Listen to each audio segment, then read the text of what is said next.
Magandang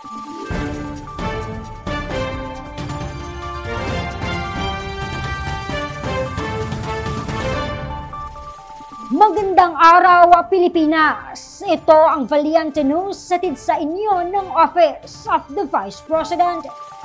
Sa pamamagitan ng OVP Cebu, Bohol and Siquijor Satellite Office, nakatanggap ng 15,000 pesos na karagdagang puhunan ang dalawang MSME mula sa Carcara City, Cebu.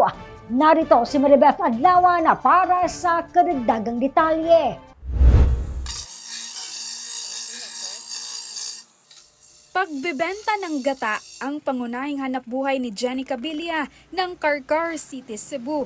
Dagdag pa rito ang kanyang pagbabuy and sell ng mga panggatong na kahoy at uling. Naamay ni ko Andre nga naay program na so ni-apply jud ko. Pangkuan lang ba pang panimpad ba o naabad jud nga madawat mi. Mao to nga ni grant jud ko para na ako'y puhunan nga mapuno sa akong baligya. Pag-aalaga naman ng mga baboy o hog racing ang pinasok ni Rosalino Manlangit ng Carcara City, Cebu. Kwento niya sa amin, dati siyang construction worker bago naging isang hog racer.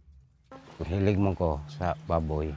Bahala ginagmay, basta naalay makita na ko permanente ba parang di ko laayon, ko ako na makaatiman ko na ako'y manok na ba. Kung lawgan para nga maka-exercise po ba, di kita ingon nga magsigil na tagligid. Ato ginahalang kita nga mulihog kita kay para makakaon sa taba kay bisag dapat ay pamilya po ba.